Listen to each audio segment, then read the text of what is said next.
Assalamualaikum warahmatullahi wabarakatuh. Perkenalkan, nama saya Riki Ristanto.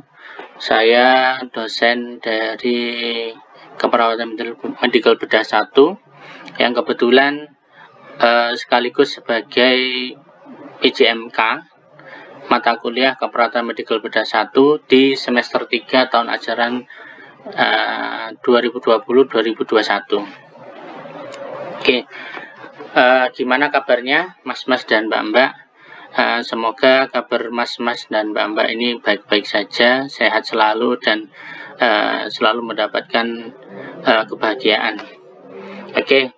Mengawali dari semester 3 ini di tahun ajaran baru 2020-2021, perkenankan saya untuk menjelaskan rencana keperawatan rencana pembelajaran khususnya untuk mata kuliah KMP 1 yang berlaku pada saat ini. Nah, kebetulan pada era sekarang, yaitu era pandemi dari COVID-19, maka pembelajaran ini banyak menggunakan metode daring, sehingga salah satunya saya membuat metode pembelajaran ini yaitu untuk memenuhi kebutuhan dari metode daring. Oke, saya lanjut aja langsung ke to the point pada RPS dari KMP 1. RPS KMP 1 ini memiliki SKS yang sangat besar, yaitu 4 SKS, di mana terbagi menjadi 2. Ada 2 SKS teori dan 2 SKS praktikum. Sehingga karena besarnya SKS ini, maka menjadi satu warning ya. Jadi sampean semua agar ini ya memperjuangkan, karena ini 4 SKS ini cukup besar dan SKS terbesar di mata kuliah pada semester 3, yaitu kalau misalnya nanti nilainya sangat kurang, maka akan sangat berdampak sekali pada indeks prestasi di akhir semester. Maka dari itu, karena besarnya SKS di KMP 1, diharapkan mas-mas dan mbak-mbak semua lebih ekstra keras dan lebih banyak belajar.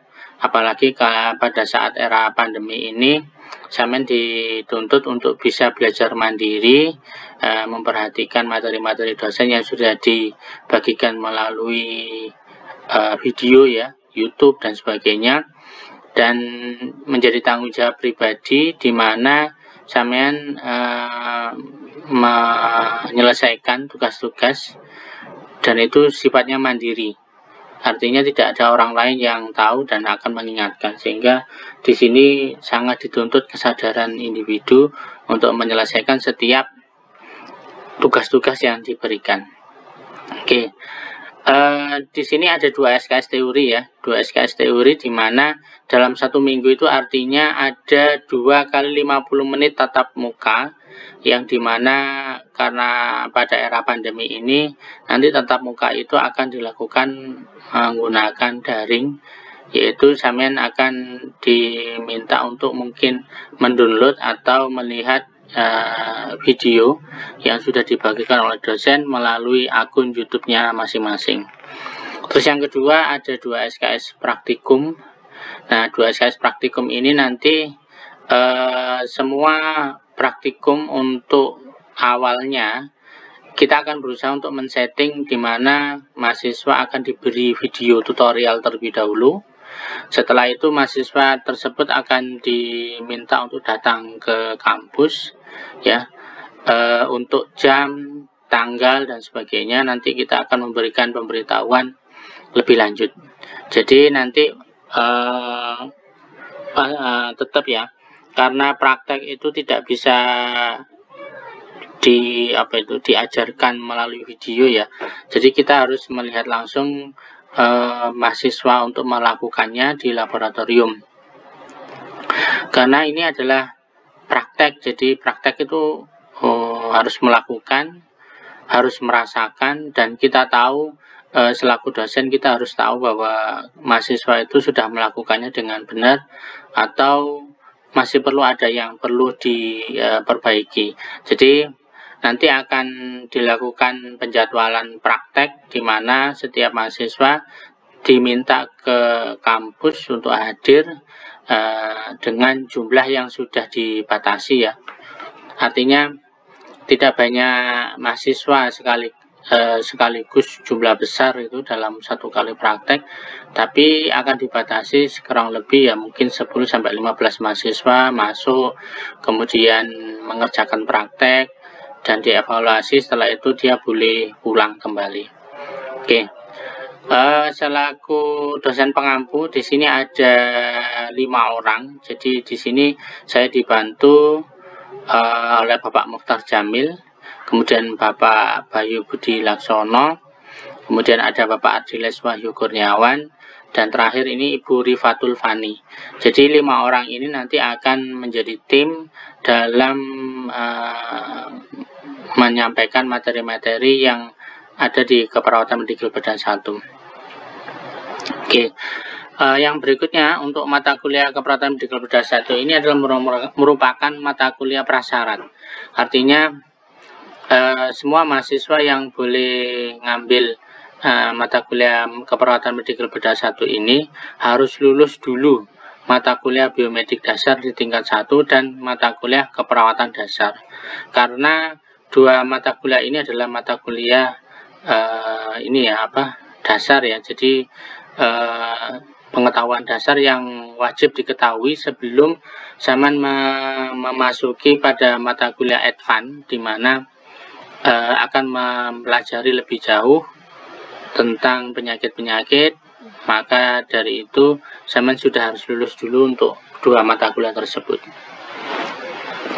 Oke, sebagai deskripsi mata kuliah dari KMP 1 ini, nanti yang dipelajari itu ada beberapa sistem. Jadi ini nanti Samen akan belajar tentang asuhan keperawatan, utamanya tentang kajian penyakit tropis ya. Kemudian asuhan keperawatan pada kasus infeksi endemis ya, misalnya DHF, malaria dan sebagainya. Kemudian gangguan kasus asuhan keperawatan pada pasien dengan gangguan kebutuhan oksigen akibat patologis sistem pernafasan, kardiovaskuler, dan gangguan kebutuhan nutrisi akibat penyakit pencernaan atau metabolik. Kemudian yang terakhir nanti ada gangguan eliminasi ya akibat patologi sistem pencernaan dan persarafan. Jadi gini, mata kuliah KMP 1 ini adalah mata kuliah yang membahas tentang keperawatan, ya asuhan keperawatan pada pasien dewasa. Jadi di sini untuk KMP 1 semuanya yang kita bicarakan itu adalah semua penyakit-penyakit yang terjadi pada orang dewasa, di mana penyakit-penyakit yang dibahas di sini adalah khusus untuk penyakit dalam dan bedah. Jadi kategori dewasa ini sangat penting karena untuk anak-anak itu sudah ada dibahas sendiri untuk keperawatan anak ya. Jadi khusus untuk KMP 1 ini adalah membahas masalah-masalah pada penyakit medical bedah, jadi penyakit dalam dan penyakit bedah khusus pada orang dewasa. Nah, untuk capaian pembelajaran di sini ya, jadi mahasiswa setelah mengikuti 14 kali pertemuan untuk teori ya, jadi terus kemudian ada praktek, itu adalah 14 kali 3 kali pertemuan untuk praktek. Diharapkan mahasiswa yang pertama itu mampu melakukan membuat asuhan keperawatan pada pasien dengan gangguan sistem yang sudah disebutkan tadi. Jadi ada pernafasan, pencernaan, kemudian ada kardiovaskuler, kemudian pasien dengan gangguan penyakit endemis ya. Nah, Semuanya itu nanti diharapkan mahasiswa mampu membuat acuan keperawatannya. Terus yang kedua, mampu melakukan pemeriksaan fisik, ya. Pemeriksaan fisik, jadi memeriksa baik dengan cara manual, jadi menggunakan tangan, jadi tanpa menggunakan alat, atau dengan menggunakan alat tambahan.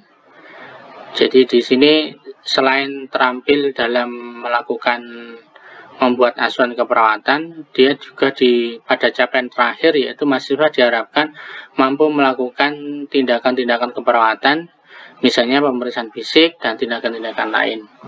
Contoh misalnya pemasangan NGT, kemudian pemeriksaan fisik kardiovaskuler, terus kemudian pemasangan EKG dan lain-lain. Jadi harapannya mahasiswa di sini mampu menguasai secara teori, ya, bagaimana cara membuat ASCAP, terus juga menguasai secara praktik. Jadi harapannya nanti sebelum masuk ke rumah sakit, di sini mahasiswa sudah punya bekal, sudah punya pengalaman walaupun itu di laboratorium. Jadi ketika menghadapi pasien yang sebenarnya, dia bisa mengaplikasikan itu semua, ya. Oke. Nah, berikut untuk jabaran kemampuan akhir, di sini sudah ditulis panjang lebar. Jadi di sini juga disebutkan kasus-kasusnya, ya. Jadi kasus-kasusnya untuk penyakit tropis nanti yang akan diajarkan adalah DHF, tipoid, kemudian untuk kardiovaskuler dan pernafasan di sini ada perekaman EKG dan sebagainya. Silakan nanti dilihat sendiri, dibaca sendiri dengan seksama. Jadi mahasiswa nanti diharapkan sudah tahu satu semester ke depan ini mau belajar apa, ya, mau penyakit apa yang akan dipahami. Nah, itu bisa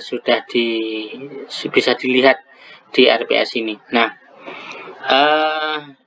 yang kami harapkan lagi gini, dengan adanya RPS ini harapannya mahasiswa itu sudah punya pandangan ke depan, ya, pandangan ke depan materi-materi apa yang nantinya akan diterima.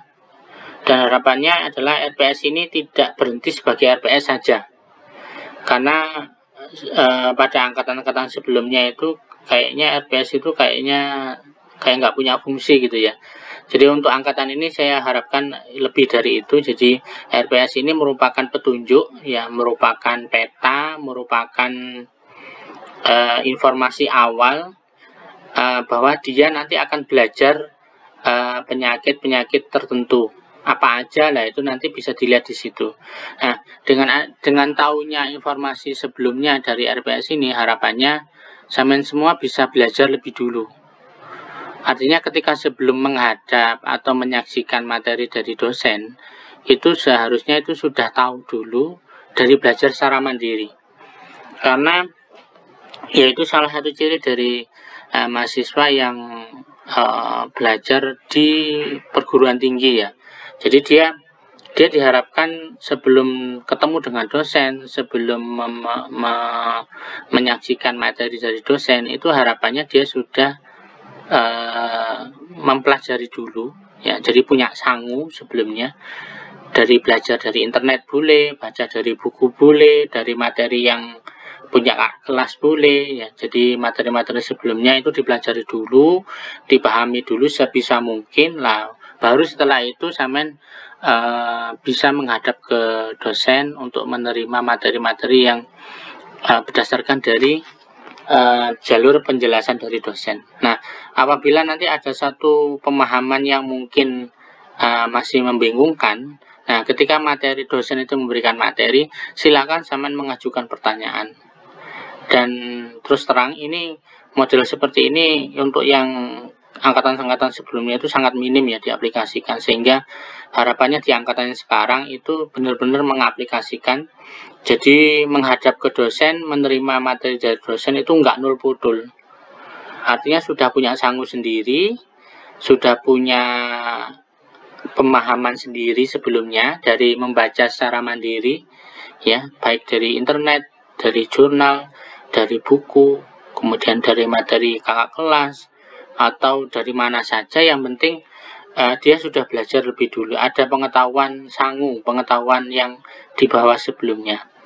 Jadi tidak nul pudul. Kalau nul pudul nanti waktu pembelajaran dosen itu kita waktunya terbatas ya, 2 kali 50 menit. Jadi ya mana mungkin dengan 2 kali 50 menit itu kita bisa menjelaskan secara luas ya satu penyakit yang dimana di situ kita belajar penyakitnya, kita belajar askepnya, kita belajar cara meriksanya dan sebagainya. Terus kemudian kita belajar cara merawatnya sampai pasien itu sembuh dan sebagainya. Itu sangat banyak sekali. Jadi nggak cukup ya 2 kali 50 menit. Maka dari itu sama yang sudah dianggap sebagai mahasiswa seharusnya ada 60% atau 70% materi itu sama dapat dari belajar secara mandiri. Nah, belajar mandiri ini sama lakukan sebelum ketemu dengan dosen. Itu ada baiknya seperti itu, ya. Jadi harapannya ketika ketemu dengan dosen sudah punya sangu, sudah punya konsep di kepalanya. Jadi ketika dosen itu menjelaskan satu demi satu itu akan nyambung. Nah, kalau itu tidak Anda lakukan, saya yakin ketika dosen itu menjelaskan, maka sampean akan kebingungan. Ya, kebingungan ini maunya apa? Terus ujung-ujungnya nanti ngantuk dan sebagainya. Lah itu nanti supaya tidak terjadi yang hal-hal seperti itu, maka silakan dimanfaatkan dengan betul RPS yang sudah dibagikan oleh dosen ini. Jadi dibaca benar. Besok itu pelajarannya apa yang dibahas, maka 1 hari atau 2 hari sebelumnya sama sudah baca-baca dulu, sudah belajar dulu, sudah memahami dulu apa yang akan disampaikan oleh dosen. Ya, jadi harapannya ketika ketemu, ketika sampean menyaksikan video yang sudah dibagikan oleh dosen, di kepala sampean itu sudah ada konsep-konsep sebelumnya, walaupun entah itu konsep itu benar atau salah, yang pasti sampean sudah punya konsep sebelumnya, hasil dari belajar mandiri. Jadi ketika nanti dengan dosen itu merupakan media untuk penyempurnaan pemahaman-pemahaman yang sudah didapatkan sebelumnya dari belajar mandiri. Gitu ya. Jadi mohon dengan sangat, jadi itu perlu diperhatikan. Jadi jangan sampai RPS ini hanya lewat begitu saja, ya RPS tetap RPS, terus habis itu dilupakan ya. Padahal RPS ini fungsinya sangat penting, yaitu salah satunya adalah memberikan informasi apa sih yang mau dipelajari pada minggu ini, besok, semester ini dan sebagainya. Itu ada semuanya di RPS. Oke. Saya rasa untuk kemampuan akhir dari pembelajaran ini cukup panjang, silakan dibaca sendiri. Nah, nanti kalau misalnya ada yang tidak paham, boleh nanti silakan dipertanyakan lewat WA atau lewat email dan sebagainya. Monggo nanti saya akan share email atau nomor WA saya di deskripsi dari video ini ya. Oke, untuk bahan kajian ya. Jadi bahan kajian di sini yaitu hampir mirip seperti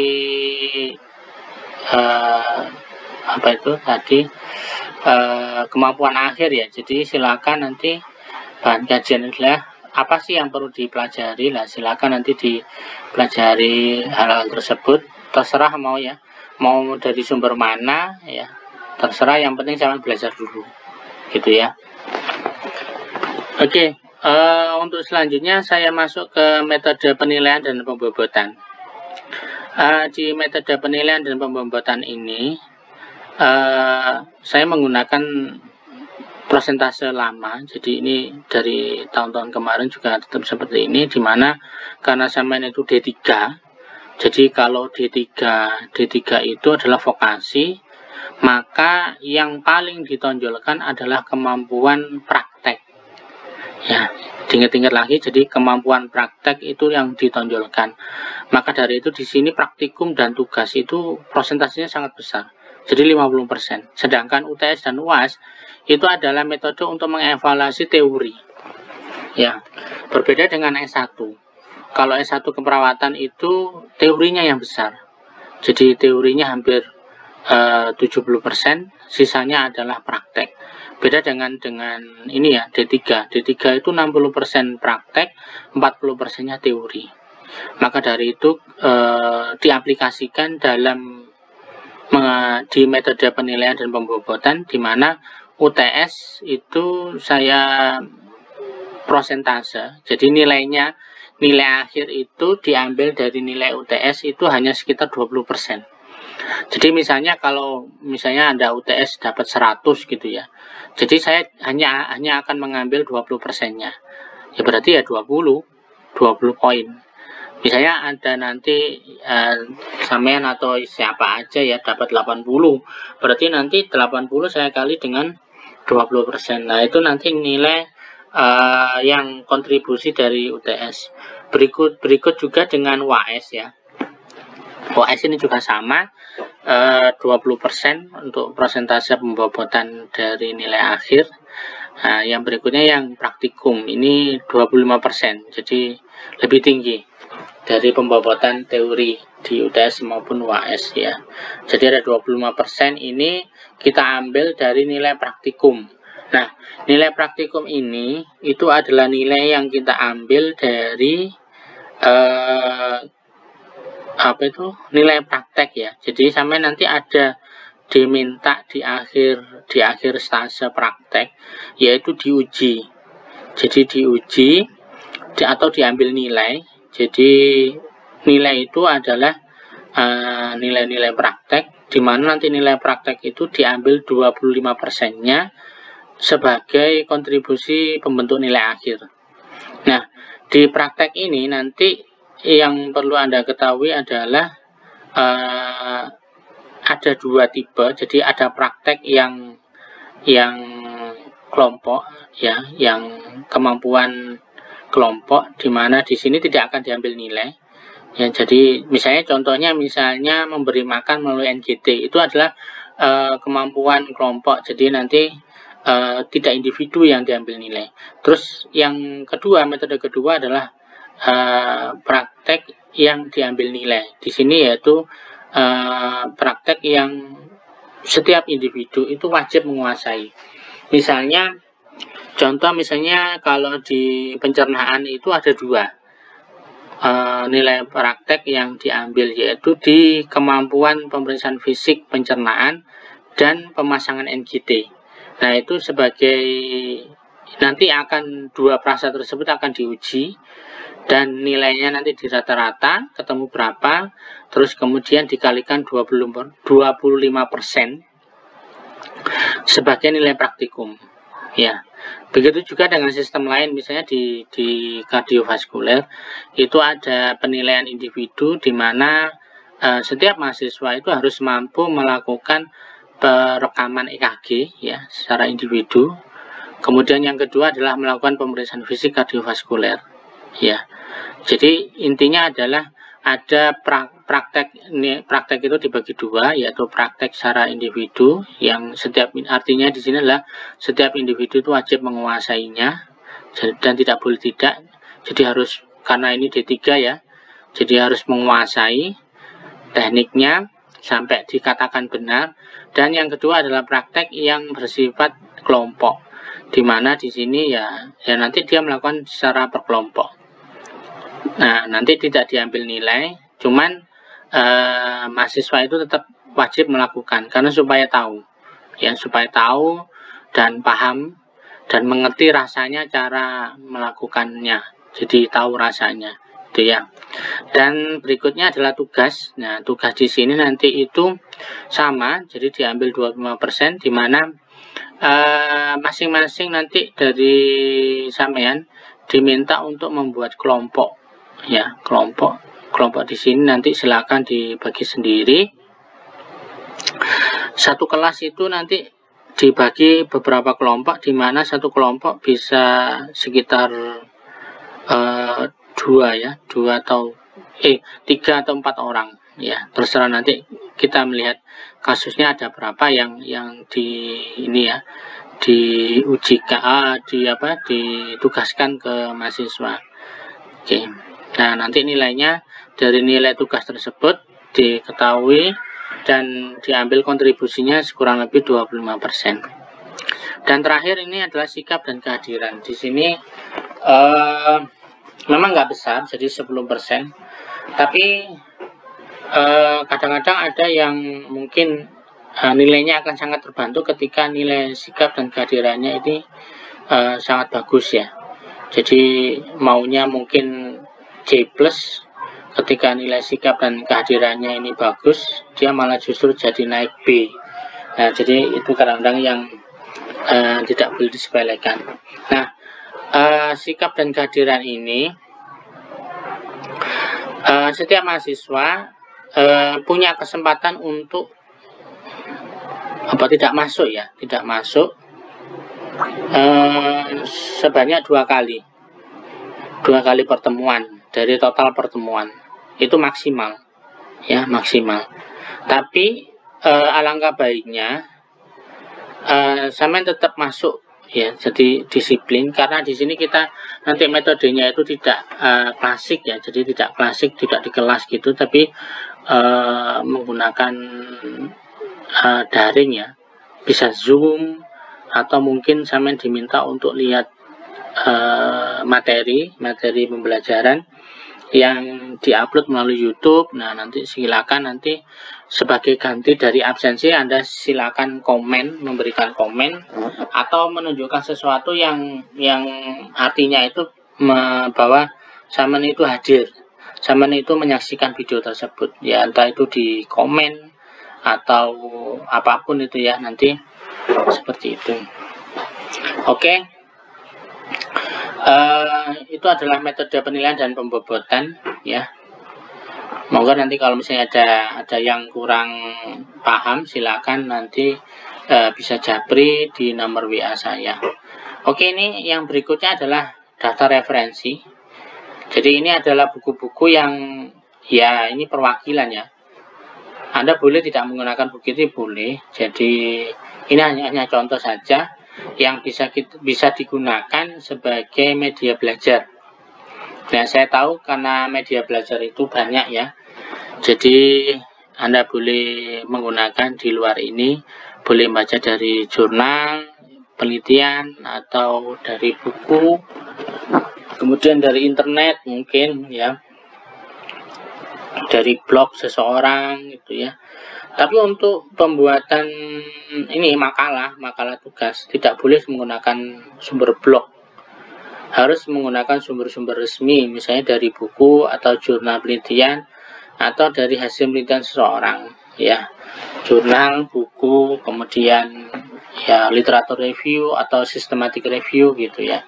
Tapi kalau dari blog kita sangat tidak menyarankan, karena blog itu merupakan sumber yang sampai saat ini dianggap sebagai sumber yang tidak terjamin ya, validitasnya sama reliabilitasnya. Jadi lebih baik nanti untuk pengerjaan tugas gitu ya, lebih baik menggunakan textbook boleh, kemudian buku-buku keluaran penerbit lokal atau penerbit dari dalam negeri sendiri boleh. Sama bisa membaca di Google Scholar ya. Silakan nanti aktif menggunakan Google Scholar apabila sama ingin belajar, ingin memperluas pengetahuan dan pemahaman ya.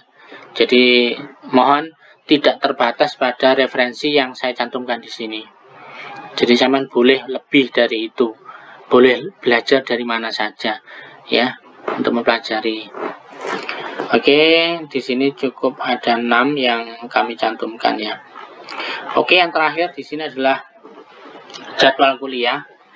Jadi jadwal kuliah ini fix ya, sudah fix. Kita mulai tanggal 21 September 2020 ya. Nanti ini bahasan yang pertama ini mengenai sistem penginderaan, yaitu nanti sampean akan belajar bagaimana membuat ASCII di penginderaan, yaitu penglihatan dan pendengaran.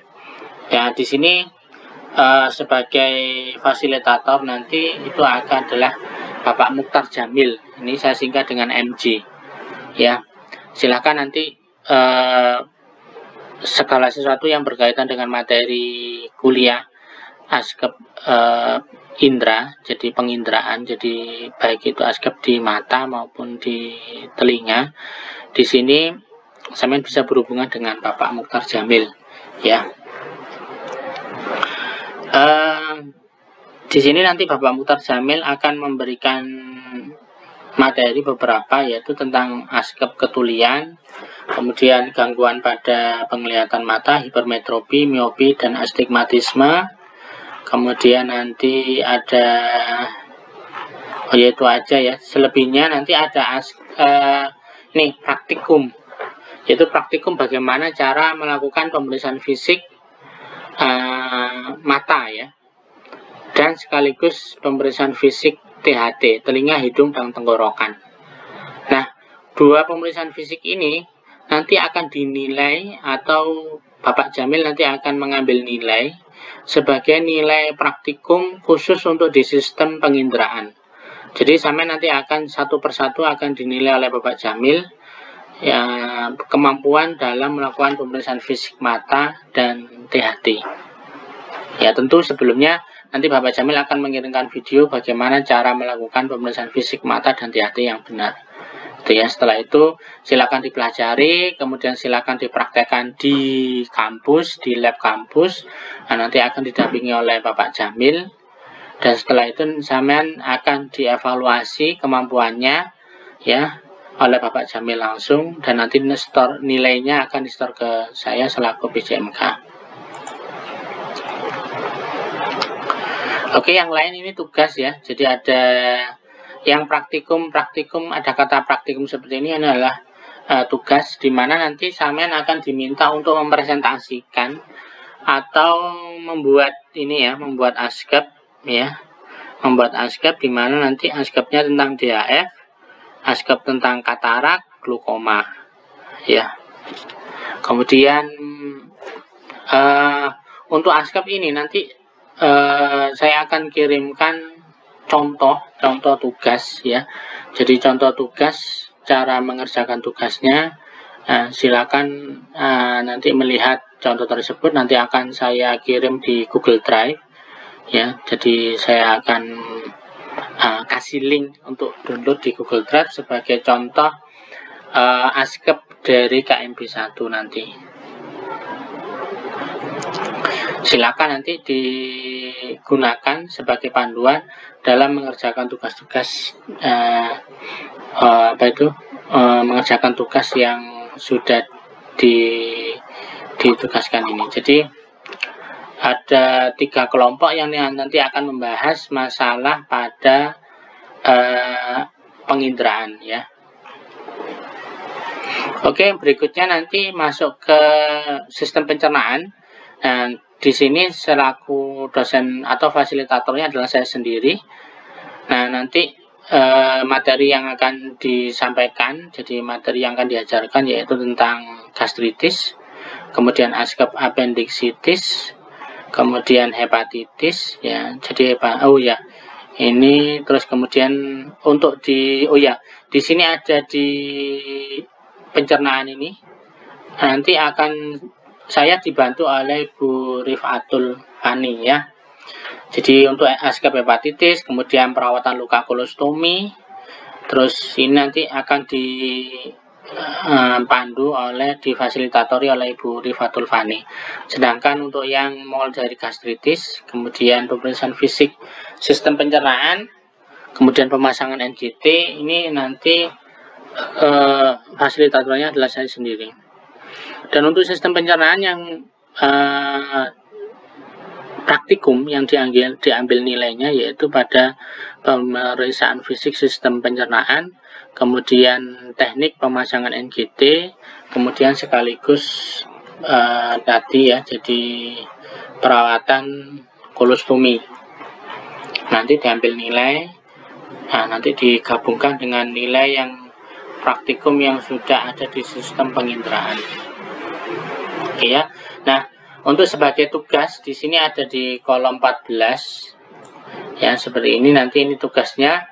Jadi nanti silakan nanti dibagi. Di sini ada 4 kelompok ya di sistem pencernaan, 4 kelompok. Nanti satu kelompok pertama itu membahas ASCOP tipus abdominalis, kemudian yang kedua adalah membahas ASCOP CA kolon, kemudian yang ketiga nanti ASCOP diare, dan kelompok yang berikutnya akan membahas tentang persiapan pasien yang akan dilakukan pemeriksaan atau pemeriksaan laboratorium, yaitu pemberian barium enema, USG abdomen, dan endoskopi. Oke, kemudian lanjut ke hepatitis ya, nanti akan diajarkan oleh Bu Ani. Kemudian di bagian setelah hepatitis nanti sampean akan diajari tentang bagaimana cara merawat luka kolostomi ya. Ini luka orang-orang yang sudah mengalami operasi kolostomi, jadi pembuatan anus buatan. Nah, itu nanti perlu dilakukan perawatan. Nah, di sini nanti untuk perawatan lukanya sendiri nanti difasilitatori oleh Bu Fani. Nah, setelah itu nanti dilakukan ujian tengah semester ya. Direncanakan di sini 26 sampai 30 Oktober 2020. Dan untuk ujiannya ini insya Allah kalau sesuai rencana nanti kita akan menggunakan online ya, sistem online sama, dan soal-soalnya nanti akan menggunakan soal Vignet ya. Untuk soal Vignet mungkin akan saya bahas di video berikutnya, jadi silakan ditunggu ya. Jadi supaya tidak ketinggalan maka sampean perlu subscribe supaya tidak akan ketinggalan video-video yang tentang mata kuliah KMP1. Oke. Kita lanjut ke materi kuliah setelah ujian tengah semester ya. Jadi nanti dilanjut oleh materi sistem kardiovaskuler, di mana di sini nanti yang memegang pertama tetap Bu Rifatul Fani. Jadi nanti Bu Fani akan mengajarkan tentang ASCOP hipertensi. Terus nanti ada perawatan WSD. Ini kalau perawatan WSD di sini ini masih sistem pencernaan ya. Ya, ini water seal drainase, di mana di sini pasien dipasang selang di daerah dada atau torak pada kasus pneumonia ya. Kemudian nanti dilanjutkan dengan ASCOP IMA, infak miokard akut atau angina, yang nanti difasilitatori oleh Bapak Ardiles. Nah, ini saya singkat dengan AWI. Nah, pada sistem kardiovaskuler, sampean diminta untuk menguasai pemeriksaan fisik kardiovaskuler dan menguasai teknik perekaman EKG. Dan dua tindakan ini nanti diambil nilai ya. Diambil nilai. Pokoknya ada penilaian di sini, berarti setiap individu wajib bisa menguasai dan mempraktekkan, dan nanti dia akan diambil nilai oleh dosen fasilitator. Kemudian nanti ada ASCOP DECOM ya, DECOM Cordis. Nah, kemudian untuk tugas di sini untuk sistem kardiovaskuler nanti ada 3 kelompok ya. Jadi 3 kelompok. Ada kelompok yang membuat ASCOP anemia, ASCOP aterosklerosis, dan ASCOP kardiogenik ya, shock kardiogenik. Oh ya, ada 4. Yang kelompok terakhir adalah yaitu membuat laporan tentang atau membuat makalah tentang persiapan pasien untuk mengikuti tes ekokardiografi dan treadmill ya.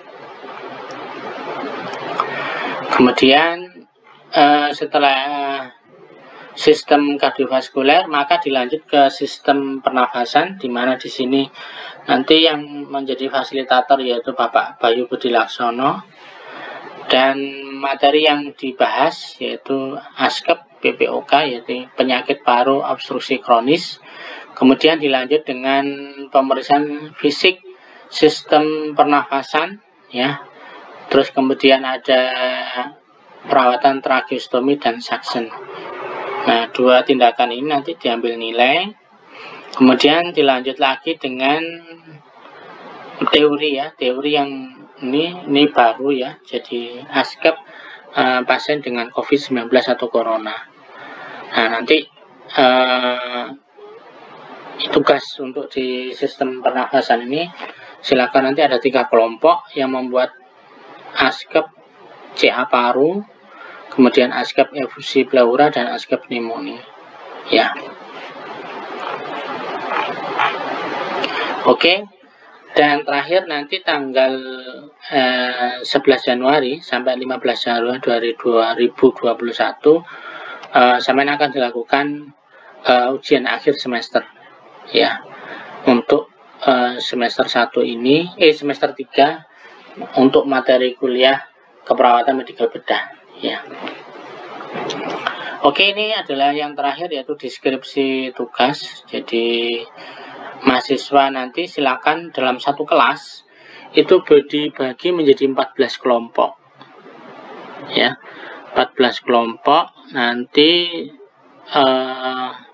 silakan nanti dibentuk sendiri ya, dibagi-bagi sendiri. Nanti tentukan nanti kelompok mana yang akan membahas ASKES DHF, kelompok kedua nanti akan membahas ASKEP katarak dan seterusnya ya, sampai pada ASKEP pneumonia. Nah, kemudian untuk laporan, susunan laporannya ada cover ya, kata pengantar, daftar isi, terus kemudian acuan keperawatan. Di sini langsung aja pada analisa data ya, analisa data, diagnosa keperawatan, rencana intervensi dan evaluasi, kemudian kesimpulan dan daftar pustaka. Oh ya, yang perlu diingat di sini adalah untuk tugas ya, untuk tugas tidak diperbolehkan copy paste dari internet ya. Kalau terbukti nanti copy paste dari internet, maka sebagai hukumannya adalah mengulang kembali untuk membuat tugas ya, sesuai dengan tema yang sudah ditentukan, dan tidak membahas kasus ASKEP yang ada di internet. Karena yang kemarin itu kebanyakan mereka mengerjakan tugas itu copy paste, jadi golek gampang ya. Maka dari itu untuk yang sekarang wajib setiap kelompok itu membuat sendiri ya, kemudian menyusun makalahnya sesuai dengan petunjuk dari yang sudah ditulis di RPS ini, itu ya. Nah, nanti saya akan lampirkan contoh ASKEP yang dimaksud seperti apa tugasnya. Nah, silakan nanti dilihat di link Google Drive yang akan saya berikan nanti ya. Oke, untuk tugas ya, tugas makalah silakan diketik rapi menggunakan ukuran kertas A4 spasi 1,5, kemudian menggunakan huruf Arial 11 dan page setup-nya 3 ini di kiri ya, atas 2, sebelah kanan 2, bawah 2 ya. Oke, saya rasa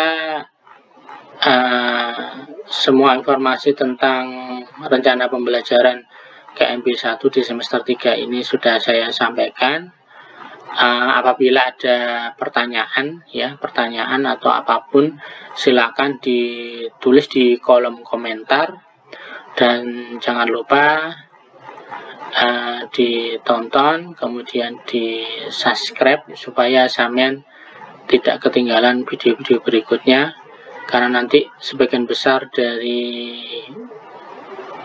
materi pembelajaran akan dimuat dalam bentuk video dan dimasukkan ke YouTube ya.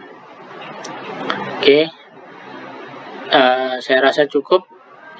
Semoga dengan penjelasan yang saya berikan bisa memberikan pemahaman pada sampean semua, dan saya berharap semoga studi sampean di semester 3 khususnya untuk di keperawatan medikal bedah ini diberikan kelancaran dan hasil yang sangat memuaskan.